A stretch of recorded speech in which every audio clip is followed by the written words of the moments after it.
COVID cases fell slightly, but government remains cautious over relaxing restrictions. A breakthrough in medical technology by the Chinese university.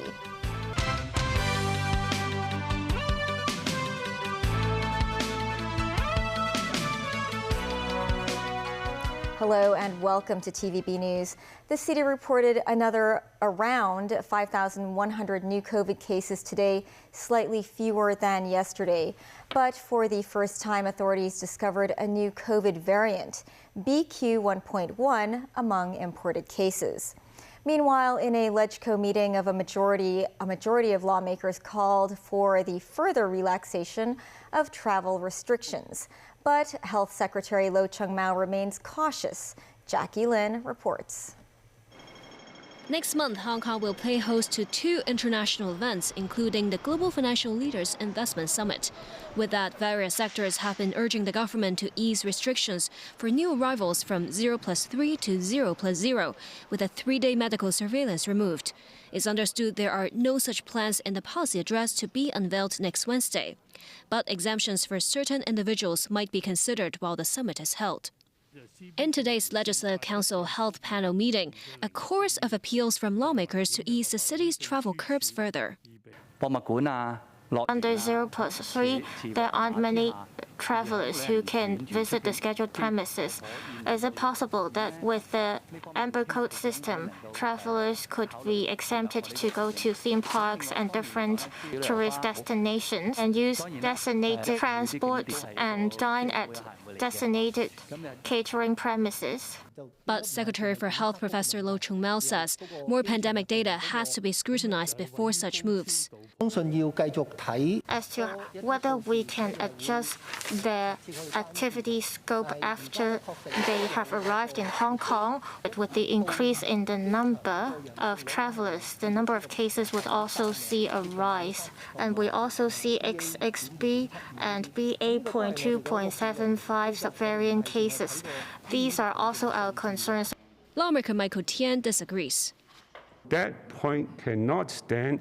I have not heard any experts in Hong Kong producing evidence supporting these variants leading to a surge in severe cases anywhere in the world. Meanwhile, the city logged 4,770 new local COVID infections on Friday. Among some 330 newly imported cases, 3 involved the XBB variant and 1 carries BA.2.75.2 strain. For the first time, authorities detected imported cases with a new BA.4.6 and BQ.1.1 variants. Authorities warn these new strains could be more transmissible and could cause reinfection among COVID patients. Jackie Lin, TVB News. The organizers of the Hong Kong Sevens said only around 70% of tickets for the event have been sold over the past 2 weeks since they went on sale. The city's sports commissioner said the organizers would continue to promote the event to attract local rugby fans, given that a decline in overseas spectators is expected. Christy Khan reports. The Hong Kong Rugby Sevens will be back next month for the first time since April 2019.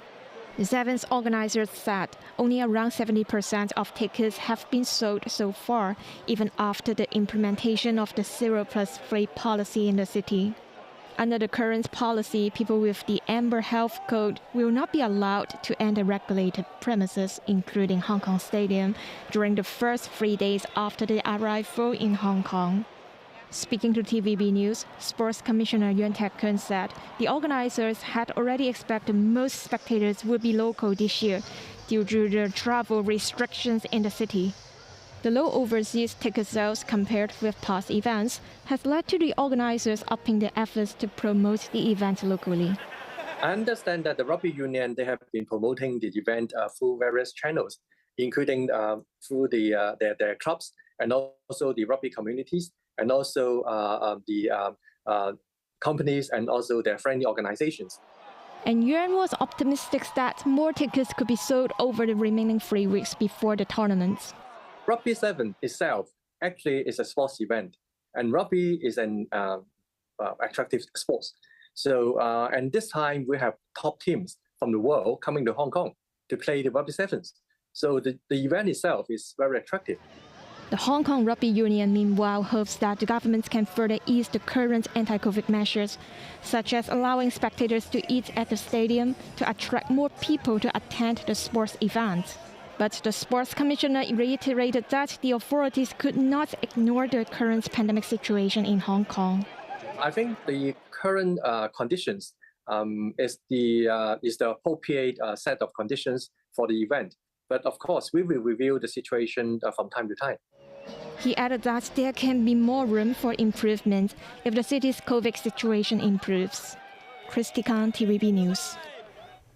The man who launched a legal challenge to the government's attempt to void some 20,000 vaccine exemption certificates is facing a hiccup in securing legal aid for the case. The Legal Aid Department has denied the application for legal aid by Kwok Chuk-in, a retired civil servant dubbed as the King of Judicial Reviews. Kwok has filed an appeal against the decision. The department says Kwok is not directly affected by the vaccine exemption case because he has been triple jabbed. Today, Kwok revealed that a woman who holds an exemption certificate may join him in his legal fight. But the woman's waiver was not issued by one of the 7 doctors involved in the 20,000 dubious exemption documents. A 32-year-old staff member from the Hong Kong Society for the Protection of Children who pleaded guilty to a charge of child abuse was sentenced to 4 weeks in prison. The defendant, Li Pui-ching, was accused of slapping and hitting a 2-year-old girl at a children's residential home in Mong Kok last December. She had earlier pleaded guilty to 1 count of ill treatment or neglect by those in charge of child or young person. The acting principal magistrate said the defendant was a professional carer, but she had adopted the wrong approach to look after children. Today, the world's smallest magnetically guided endoscope was introduced in a healthcare innovation summit hosted by the Hong Kong Science Park and the Chinese University Medical School. Timothy Lee reports. Endoscopy is an intrusive medical procedure that requires a camera to be inserted inside your body via a natural opening, usually through the mouth. It is a procedure that many would shrink away from. But what if there's a more comfortable alternative? Working with the Chinese University of Hong Kong's Faculty of Medicine, the Swiss Federal Institute of Technology in Zurich, also known as ETH Zurich, created Asia's first magnetically guided endoscope. It is also the world's smallest. One of the things that we're able to do, because we're using magnetic fields to guide the tip of it, is to make these much, much smaller. So you see that compared to a traditional endoscope, this is just a few millimeters in size, where the other ones are closer to a centimeter or more. This can actually be inserted instead of through the mouth even, it can go through the nose, the sinus, and in through the esophagus that way. So it's actually an easier procedure, much easier for the patient to recover from, and much less painful. There's nothing like this on the market right now. The innovative endoscopy was introduced in the Healthcare Innovation and Technology Summit 2022 that was held today. The event was organized by CUHK and Science Park. Besides highlighting the impact of today's displays of healthcare innovation, Professor Francis Chan, the Dean of CUHK's Faculty of Medicine, stressed the need for both SAR authorities and the central government to cooperate to introduce the new technology to the market.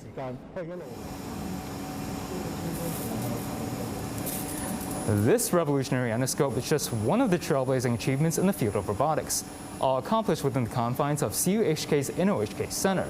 As the government is pushing for a major boost to the city's technological innovation, CUHK is set on nurturing more scientific pioneers in the near future. Timothy Lee, TVB News. The U.S. Federal Communications Commission is banning China's Huawei Technologies and ZTE from selling products in America without authorization. The reasons are based on national security grounds. The FCC's chairwoman said it wants to ensure untrustworthy communications equipment is not authorized for use in the U.S. Meanwhile, the UK extended the deadline to remove equipment and services from Huawei in core network functions to December 31st, 2023. The British government added that the deadline to remove all Huawei gear from Britain's 5G networks by the end of 2027 remains unchanged. Beijing has criticized the U.S. for using reasons of national security as an excuse to suppress the Chinese tech industry. North Korea fired another ballistic missile and 170 rounds of artillery shells towards its eastern waters early Friday. The country also flew warplanes near their border in South Korea, further aggravating animosity triggered by the North's recent barrage of weapons tests. Reaction from South Korea and the region was swift. Tracy Furness reports. South Korea's National Security Council condemned the North for escalating tensions, calling its moves a violation of a 2018 bilateral military pact that bans hostile acts in the border area. Seoul imposed its first unilateral sanctions against Pyongyang in nearly 5 years, blacklisting 15 North Korean individuals and 16 institutions involved in missile development. South Korea's Joint Chiefs of Staff issued a warning to the North, saying, he said Japan believes North Korea may make further provocations in the future, including conducting nuclear tests. He added Japan will continue to work closely with the United States and other countries to collect and analyze information and surveillance activities. Also Friday, South Korean Foreign Minister Park Jin met his Canadian counterpart Melanie Joly in Seoul. On the agenda, amongst other issues, was the strengthening of technical exchanges on nuclear technology. Tracy Furness, TVB News. Coming up after the break, NATO warns of severe consequences if Russia uses nuclear weapons against Ukraine. Congress votes to subpoena Donald Trump over role in attack on Capitol. And as Japan reopens, challenges remain for businesses.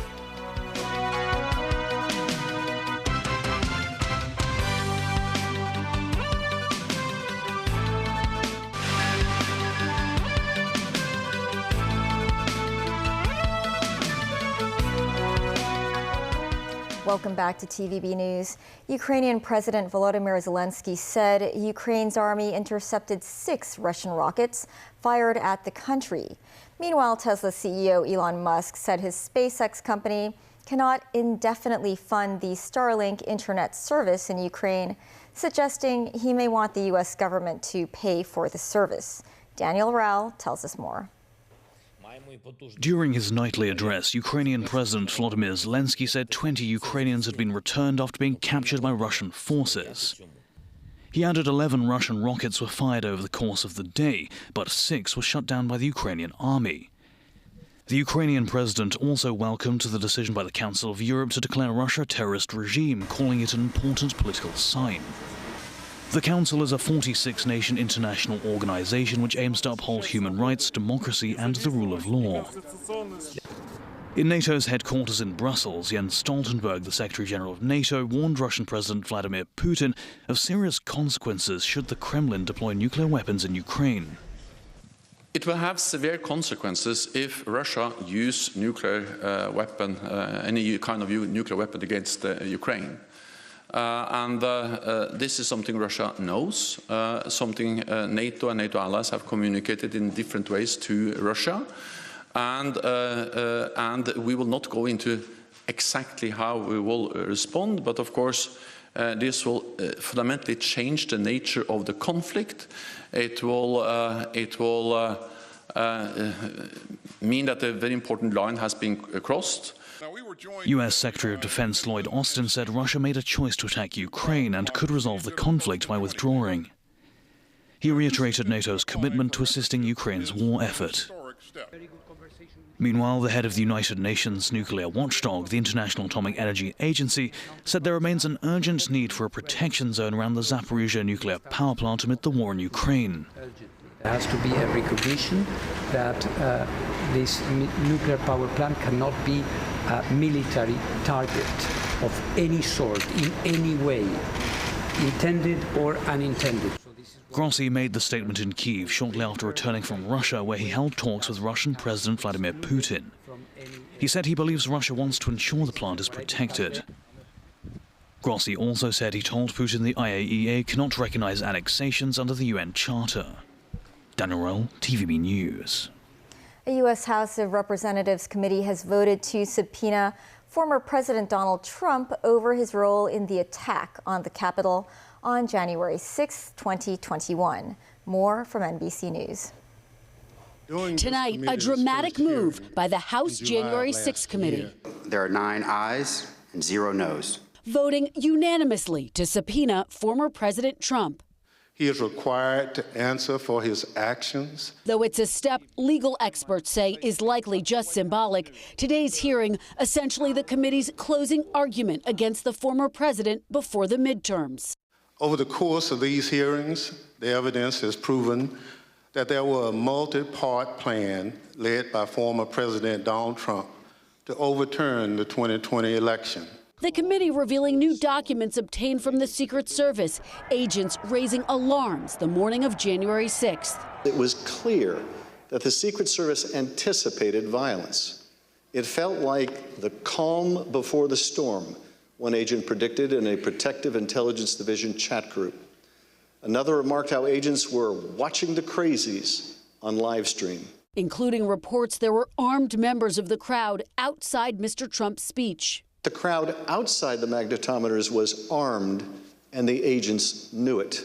And the panel argued former President Trump wanted to lead his supporters to the Capitol, showing an email stating the Secret Service was concerned. And during the hearing, stunning new video, congressional leaders inside the Capitol during the riot, pleading for help. Why don't you get the president to tell them to leave the Capitol, Mr. Attorney General? They're putting on their tear gas masks. It's just horrendous, and all at the instigation of the President of the United States. Republicans have blasted the committee as a partisan sham. Every member was selected by House Speaker Nancy Pelosi.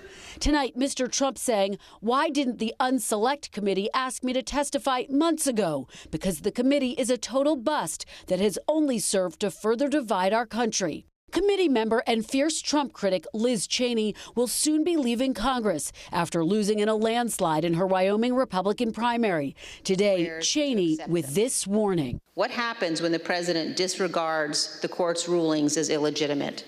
When he disregards the rule of law? That, my fellow citizens, breaks our republic.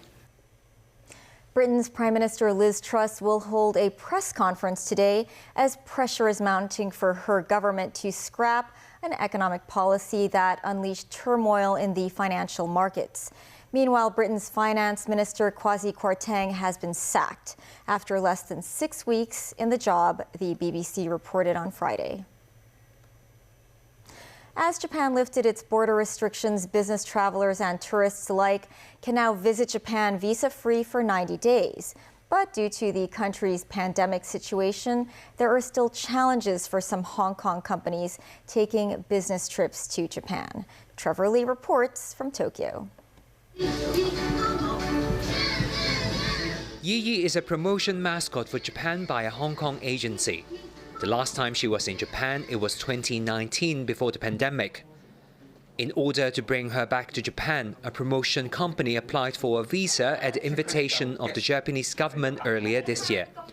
It took 3 months. As Japan reopened, Yi Yi and her team are now back in Japan with a business visa.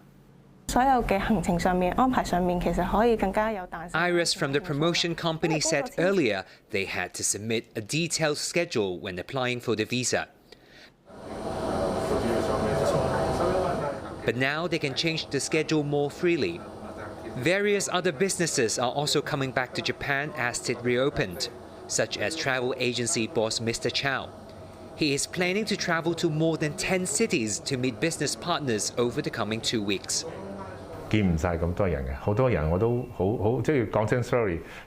Chow said he has so many people to meet that it's impossible to meet them all. Sometimes he can manage just one lunch meeting. He explained that face-to-face meetings is important, from explaining the business to signing the contracts. He said online communication is just for maintaining contact. But the COVID pandemic has brought some changes to the ways of conducting business. Japan's vaccination rate of free jabs is lower than Hong Kong's. Japan's daily infection figure has increased from 13,000 on Tuesday when it reopened to over 45,000 cases. Mr. Chow said some meetings had to be cancelled because some friends were infected. In 2019, before the COVID pandemic, Hong Kong tourists in Japan ranked number 4 globally. That's more than 2.2 million people. That means there was 1 Hong Kong tourist in 14 in Japan. Trevor Lee, TVB News, Tokyo, Japan. That's the news. Thanks for watching. Bye for now.